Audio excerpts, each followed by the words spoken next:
G'day everyone. Welcome to another Toon podcast, the Southern Hemisphere's biggest, best, and probably only podcast, all things for Newcastle United. I'm here with Bobby tonight to unpack the disastrous 4-1 defeat at the Emirates this morning for us. We're fortunate. I still reckon that's probably my favourite kickoff time, Bobby, is at the 7 o'clock in the morning kickoff. So I'm a bit of an early guy, and I think you are as well. So that's right in our wheelhouse, unfortunately. I think we might have been the only two who actually turned up for the game because there was 11 blokes that didn't. So we'll get straight into it. We won't get caught up in your day because it's probably been shit because we played early and lost, so we don't really care about that. I guess we'll get stuck straight into the lineups. We'll go to the Arsenal team first when I can get it up.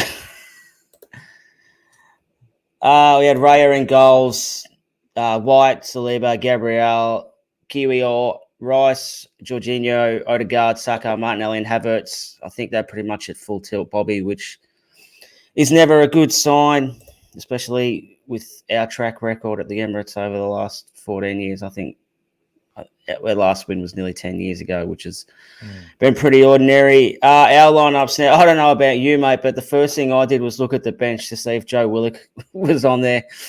And then after I seen that, I was happy. And then I went, oh, shit, Karius must be injured because I seen Gillespie. I didn't realise that Dubravka wasn't playing. So that was a bit of a setback, but it was fantastic to see Isak back in the starting lineup after a few weeks off with that groin complaint. And like we said, Joe Willock back on the bench. And finally, Tino Livramento got the start over Dan Burn. Bobby, how did you feel when you seen the lineups when you woke up this morning? As good as can be. I thought with the squad injuries and everything like that, we probably fielded the best team we possibly could. As you said, I think you especially, but myself and a few others really know how much we've missed Joe Willock in the team. And it was good to see him back. And, of course, the big Swede pointing his guns at us right now. Yeah, always good to have him in the starting lineup. And also we thought it was going to be. Yeah, for the first time in I don't know how long, we had Bruno in the middle and Butman at the back and Isak in attack. So everything kind of looked like it was trending the right direction. But unfortunately, as soon as the kickoff started, mate, the only direction was going towards our goals. There wasn't much going the other way. I'm pretty sure that even Raya pulled up a deck chair on the halfway line because there was absolutely no threat from us at all in the first half. We're not going to go through a blow-by-blow description of what had happened, but, I mean, when they had a corner after about 30 seconds, the writing was on the wall pretty early, wasn't it? Yeah, you could tell the boys didn't turn up or looked like they didn't want to be there, which is really disappointing because we know that Arsenal still feel aggrieved from the last time they were at St. James's Park. They're still sooking and carrying on, and Arteta's press conference again was full of venom against us, as he has been. So we knew they were going to come out, full of fury, and for us to turn up like we did was extremely disappointing. And we'll get to the stats, I think, soon, but for me, the stats tell the absolute true story because there was 6 fouls in total for the whole game and only 1 yellow card. That was in the first 20 minutes, wasn't it? Odegaard got one in the first 20 minutes. Exactly, and it was to an Arsenal player. So what has happened to Eddie Shithouse Mags and that energy and, sticking up for yourself and physicality, giving it all out there, physicality and getting stuck in and, not letting any ball be loose and all that sort of thing. It's just disappeared. We've lost our identity, which has been probably the most disappointing thing that's come from it. Yeah, and I was going to get to this later, but as soon as you mentioned the physicality stuff, we might as well get stuck into it now because for probably the best part of over 2 months, we've had the same 3 players playing in the midfield, and one's a 17-year-old kid who does, I guess, shown he has the physical demands to play at the level because he's played some good stuff in patches. But he's not as physical as what a Joel Linton is, and even a Joe Willock is as well.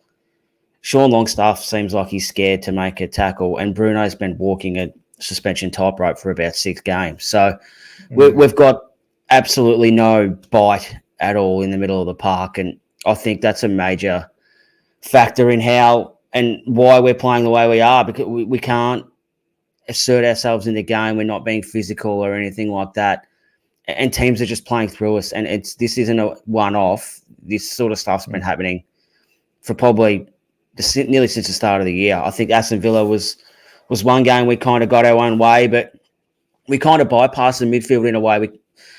Our aim was to try and get in behind them as often as we could, and that kind of meant playing over the midfield. So I did think about that actually during the game, and wondered why we kept trying to play out from the back when we were just getting pressed and turned over every single time. Like maybe Isak can sort of play on the shoulder of the last defender and just start hoofing it over the press, at least to try and get us out and up the field a little bit, and just a little bit of, I guess, time to breathe rather than just being pegged inside about 30 yards for the whole first half.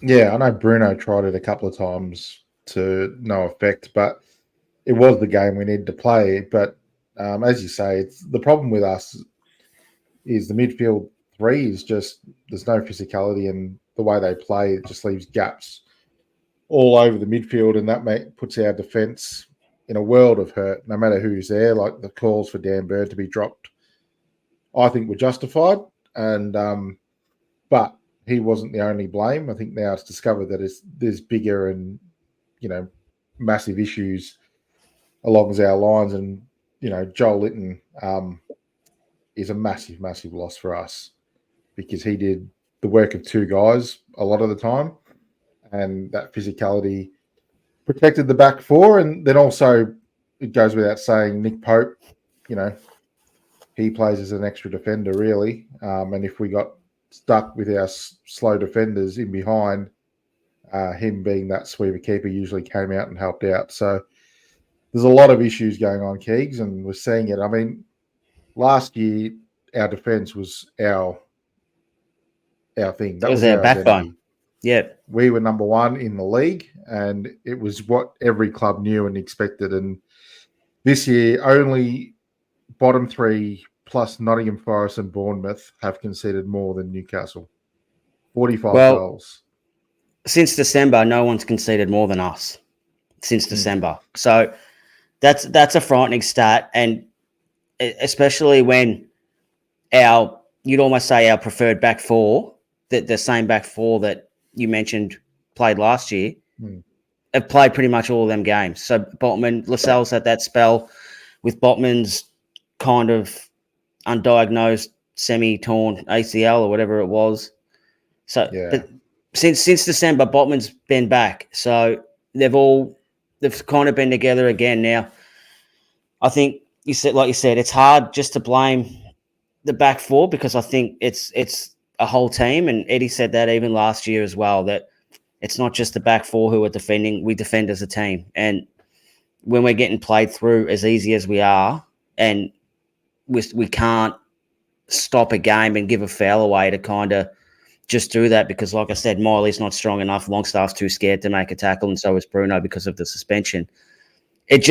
We're just putting our back 4 consistently under the pump all the time. And Burn moments as well. And I think playing Livramento was justified purely because of the Saka thing. And we mentioned a couple of weeks ago about the definition of insanity is doing the same thing over and over and expecting a different result. And that was Dan Burn at left back against quick, pacey wingers. And Saka's probably the best one in the league. So I think it was smart for Livramento. And I thought Livramento had a good game. I know Saka scored, and it was a little bit of a strange goal. That it was kind of like in slow motion. I think the pace of it, or the lack of pace, kind of undid everyone. But I thought on the whole he played pretty well against him. Definitely didn't get done in behind like Dan Burn was a few times. So we'll quickly skip through the first half and just touch on the goals. The first one was a bit of a calamity, unlucky, and bit of a shit show, really.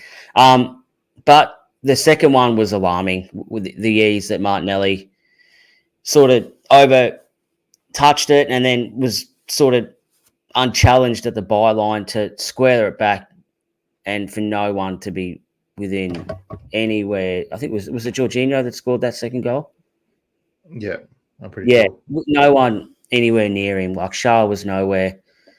Botman was in no man's land as well. Trippier was kind of the last defender, as if to say, what the hell's going on here? Where is everyone? And for him to be unmarked at the 6-yard box was typical of the way we played in that first half. Yeah, sorry, it was Havertz, I think. Havertz, yeah. Jorginho got the third one, I think. But either way, it was someone coming from the midfield and just being unchallenged, like you said, and that's the problem at the moment. There's the acres of space for all these like Arsenal is a world-class team. They're fantastic. A top 3 team in the Premier League, and so the loss against Arsenal isn't what we should be alarmed about. It was the ease of the attitude from the players, the lack of fight, and that this is now not a small data of worries that we've got. It is a long-term problem that Eddie's had, and the fact that we still got the same midfield 3 for me, and we haven't tried to change it up in some fashion, like to change the system. So we'll get to that. Yeah, we'll get to that later. Don't spend all your tickets now. Yes, save that for later because we'll touch on it, mate. Yeah, so I'm not sure what your plans were at halftime, mate, but I in between making the kids breakfast, I did leave the feed on, and I'm not sure what any other viewers from overseas got, but we had Alan Shearer on as part of the Premier League's. I think it's a Premier League TV feed that we get here on Optus. So he said it was embarrassing and it was a disgrace. And I don't think anyone could argue that them 2 words were pretty appropriate for what we'd seen in the first kind of 45 minutes. And there was a couple of, I wouldn't say opportunities, more potential green shoots in Brendan Bolton's words, Bobby, that at the end of that first half that maybe we might be able to sort of turn it around, but it wasn't long after halftime that the nail was in and the game was over. Yeah, I mean, it's the hope that kills you. Is that what they say? Yeah. And when you go into halftime and you're only 2 down, I think we should have been well and truly out of sight, to be honest. But you're right, there was that hope and a couple of little things here and there. You thought, oh, surely we can't be as bad as the first half. And if we can just get one, you never know. Yeah. You know what I mean? Like, and Isak had that chance just before he went off with that beautiful bit of footwork and just sort of hit it. And then, oh, shit, I felt like a couple of minutes later, Saka scores the third and she's curtains. Yeah. So it's hard, like, to, I guess, unpack it because it was just a shit show. Like, you don't know where to start and where to finish and stuff like that. So I guess we'll start with what you mentioned earlier with the system and things like that. And knowing that you're going to have these same 3 players in the midfield for at least the medium term when it happened. And I think, yeah, like you said, the writing has been on the wall for months. This isn't a one-off performance or a sort of one out of the bag. We've been sliced and diced quite a few times, and our goals against since December pretty much confirms that. So I guess it's easy to paint problems and identify the problems and stuff, Bobby, but solutions, what can we do that's different? Well, when we got Eddie Howe in, he was viewed as a tactical mastermind. I think we all watched videotapes on him and his Bournemouth team, so lesser teams than what he's got now. And he would tactically destroy better opposition time in, time out to get points for Bournemouth. I haven't seen the versatility in his systems that I saw at Bournemouth. I haven't seen the ability to go to a 4-5-1 to clog a game up more, or to a 4-4-2 or anything like that.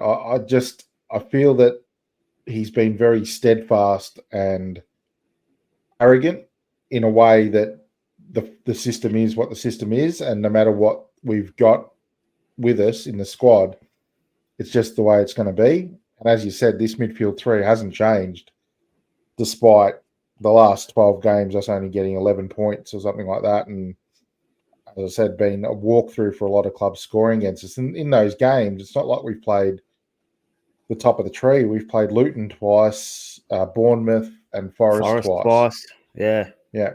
So, I mean, I love Eddie, and I'm not calling for him to be sacked. I want to put that on record. But it's starting to frustrate me that we're not seeing anything different. And against Arsenal, at Arsenal, we could tell that midfield three wasn't going to work. It was quite simple. It wasn't going to work, but there was no change. Yeah. So I've been thinking about this a little bit today, and how I kind of landed is with our, I guess, plethora of defenders, which has really been the only line apart from that Botman injury that has been relatively unscathed through injury and stuff like that. And we seem to have a pretty good bill of health in there. So I kind of landed on a 3-5-1 or 3-5-2 or something like that, where in possession we have Burn, Shah and Lascelles as a back three, with Trippier and Livramento kind of giving more options through the midfield, and then perhaps Miley on Longstaff sort of not starting in place of like a Livramento, and then Burn keeps his place but plays in the back three rather than getting torched out wide, and we still get that pace of Livramento. And then maybe when we're defending, we can sort of drop to a back five and try and stiffen it up a little bit and things like that. And then that way as well, we do have a midfield rotation, if you like, off the bench, where we can bring, if it's Miley that's on the bench, we can bring Miley on and things like that. We have the ability to change the way we play and stuff like that. But I'm not anything close to a football manager, Bobby, so I don't really know anything. But yeah, just for something different, I thought that might work against, especially like good teams where, you know, you're going to be under the pump away from home, things like that. So that was one option. And also, just trying different things keeps other managers on their toes. I mean, at the moment, you know, we knew how to beat Newcastle United. I think every manager does. Luton have seen it. But, you know, Forest, Bournemouth, they've all seen how to get past this Newcastle team, and there's been no want to change the system. Forget about the personnel. The way we set up, the way we defend, the way we attack, there's nothing changing.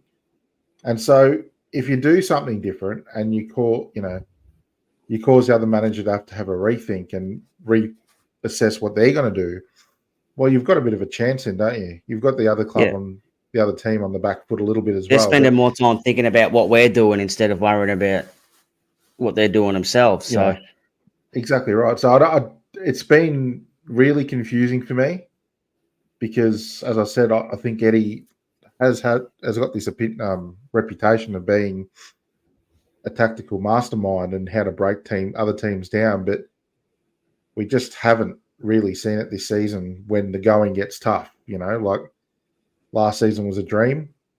We're ahead of schedule. We're still ahead of schedule, but when things were going right, don't change the system. Keep it going. This is the way we play. This is our identity. We've lost our identity now, so it's time to, I think it's time to rethink and to try something different. Yeah. So I'll bring up the table quickly. As you can see, if you're watching, if you're listening to us on your audio provider, we're currently 8th. It's Sunday night here at time of recording. So West Ham and Chelsea and Wolves all haven't played. We could be 11th, I think, by the time. I haven't even checked the fixture to make sure they're not playing each other. But we could be 11th by the time we wake up in the morning. Yeah, so Chelsea have Liverpool. Wolves have Sheffield United. So if them and West Ham win as well, Bobby, we could be down to 11th. So and Arsenal with the win, they go to third, 2 points off Liverpool, who are top. So I'm actually glad that there is a little bit of a title race on. I guess no one's running away with it, so it's good to see a bit more competitiveness at the top of the table. But we'll come back to us and things like that. I argue that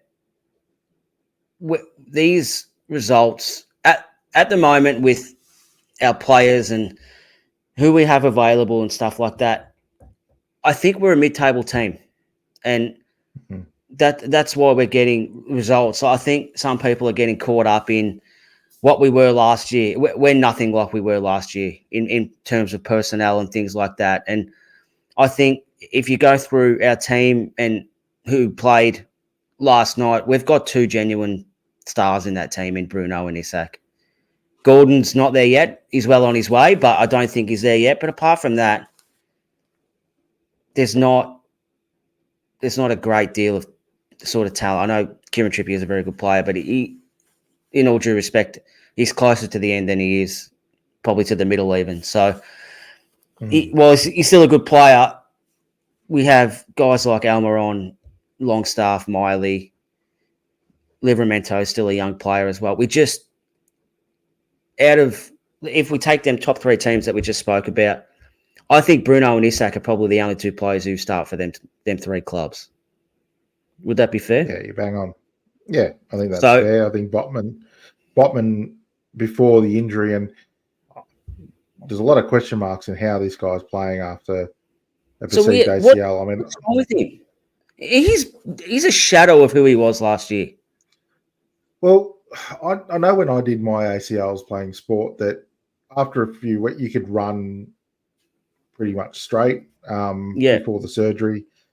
And I do wonder if he's carrying something like a meniscus or, stretched ligaments or whatever it's in there. But he wasn't the quickest to begin with, but he's lost a yard of pace. His turning circle, I've noticed, is a lot bigger than it was. And if he's carrying anything to do with that, then I don't know why he's out there. Because I thought Lascelles filled in pretty well when he was not playing. Yeah, and I think we all did. Yeah, and the other fact is Botman's a long-term asset for the club because he is that player that can get to the level of Isak and a Bruno to be talked about at that level where he can go to a top four club because last season he was electrifying as a defender. We were comparing him to Woodgate as the only ones, defenders that have been at Newcastle that were good enough. So there's a lot of questions, Keegs. There's a lot of Pandora box things that we can open and discuss where it's gone wrong this season. And that goes back right through the summer. It goes back to what's happening now with Dan Ashworth, who had control, who didn't have control. It just seemed like after last season that we got into Europe really too quick and the club was sort of reacting rather than planning properly. And it's just caused along with the injury crisis, which is another thing that, if we can delve in and open up doors, there's problems all over the place.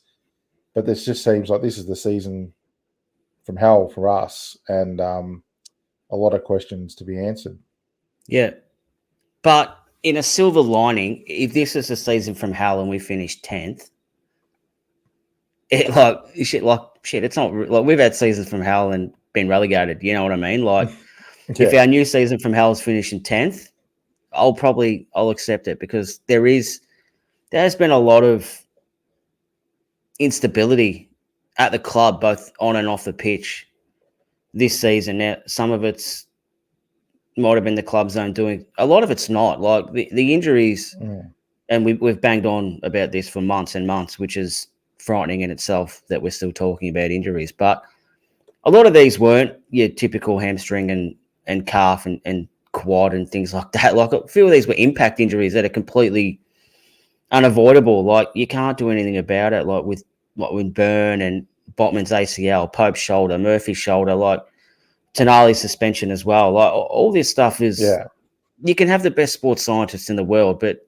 you can't stop impact injuries. Like they just happen. And we've obviously ran over a cat or something like that to cop it. But and Yeah. then like now with the Ashworth stuff and all that, I'm sure that's playing a role. I'm not sure how big. I don't think it's that big of a role, but of course, it has an impact on things. Where Eddie Howe might be doing a little bit more. I think he does a lot anyway, by the sound of it, in terms of what he's got his fingers in. But he might have to do a little bit more now that Ashworth's gone. Now, does that take away from his Monday to Friday focus on the team and things like that? Like, who knows? Like, this might all come out in the wash at the end of the season once it's all over. But it actually has been a season for hell. And apart from maybe that PSG game at home, there hasn't been much that's gone right for us this season. Yeah, I think the first game of the season was incredible. And we thought we're in for another one, a repeat of last season, but with the Champions League. And then obviously the PSG game was the highlight, I think. It'll go down in memory like the Barcelona game and everything like that. So there has been good moments. It's just as the season's worn on, the issues that have stemmed from the end of last season, I think, have come to the fore. And hopefully the club can rectify it. I think, we've got a really good manager in Eddie Howe. I hope we can get this Dan Ashworth thing resolved. I know we're going to get a bit more money to spend because of the Adidas and Seller deals. And a lot of our dead weight players that we have are not unsellable items anymore. So if we want to be creative in the transfer window, we recoup money, like a Longstaff, for instance. Even at 15 million, he's an academy product. That's amortizes to a lot of money. So yeah, it's not the end of the world. And as you said, seasons from hell usually got us relegated last time. So, but it's a bit hard when you make Champions League and then have to go back again. We've got the FA Cup coming up. We're still in that. Yeah. So hopefully we can get something from that. So I still think that some of the commentary from a fair few people mentioned that they weren't ready and they weren't equipped for Europe this season. I kind of disagree with that. I thought with the players we had in Tonali and Barnes coming in as well, that Gordon's re-emergence, Elliot Anderson a little bit older, Livramento was a really good prospect, as well as Lewis Hall. And I did have doubts about Lewis Hall at the time, and they've been amplified as the months have gone on. But take away him, I thought we were pretty well equipped. Like we had a lot of players who could rotate through and the quality. And I think that was part of the thing last year was our starting 11, maybe 12 or 13 was pretty good, but then it dropped away pretty quickly. And I thought we addressed that with Gordon and not Gordon, with Barnes and Tonali and things like that. But with the suspensions and the injuries to Joel Linton, Willock, Barnes, and Isak and Wilson not being able to be fit together at the same time, sometimes not at all, you can't plan for shit like that. Like, I think we actually planned okay, and I think the only mistake in the transfer market was Hall, but even then, it was a loan anyway, so we didn't actually pay a fee for that. I actually think we were pretty well equipped to deal with it and to deal with the extra games and everything like that. But like we spoke about, like, you can't forecast these injuries that we had. It's unprecedented. I've never seen anything like it at any club. These aren't just a hamstring. I know Tottenham, you kind of keep an eye on Tottenham with Ange and stuff like that, and they had a little injury crisis that went for about 3 or 4 weeks. This has been going on for 3 months, 4 months nearly. Like, it's unprecedented. So I do think that we did equip ourselves pretty well. Like, Murphy proved himself last year to be a very reliable impact player, could fill in a spot start every now and then. So we sort of had Barnes and Gordon on one wing, Almiron, Murphy on the other wing, with the option of Willock and Joel Linton to kind of rotate that midfield wing role as they did last year with really good effect as well. I think we were pretty well equipped. Like, Target has proved a sort of reliable backup to Burn if Burn got injured, and then Livramento and Trippier. Like, there was good depth there. I think the only question was the centre-back, getting a centre-back, which I think they'll probably do that in this summer. But I do think we were pretty well equipped to handle everything. You can't plan for 12 blokes being unavailable for 2.5, 3 months. Like, you can't do it. And that's got nothing to do with what we've seen in the last 6 weeks. It's just from the start of the season, I actually thought we were going to be in a good position to continue where we were. But this last 6 weeks has been pretty concerning. So before we go, Bobby, I'm always like to be a glass half full guy. It's always good to find the shit, and trust me, there's been pretty easy to find and things like that. But let's leave everyone on a bit of a positive note. Give us something positive to go out with. Willock's back and he scored. For me, that brought a smile to my face.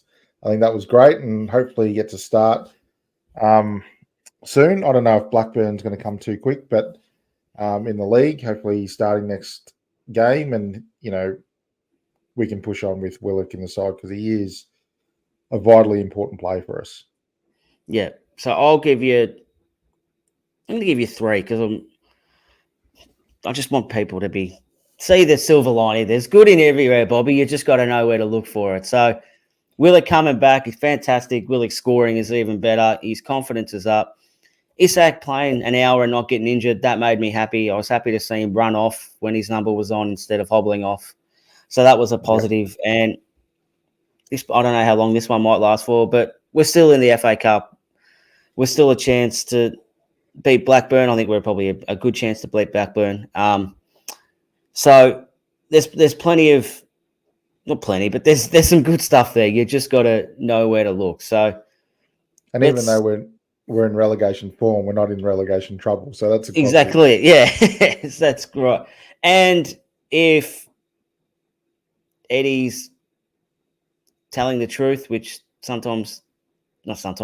than often that doesn't happen, Elliot Anderson could be back within a week or two as well, which is fantastic. There's another option for us on the bench.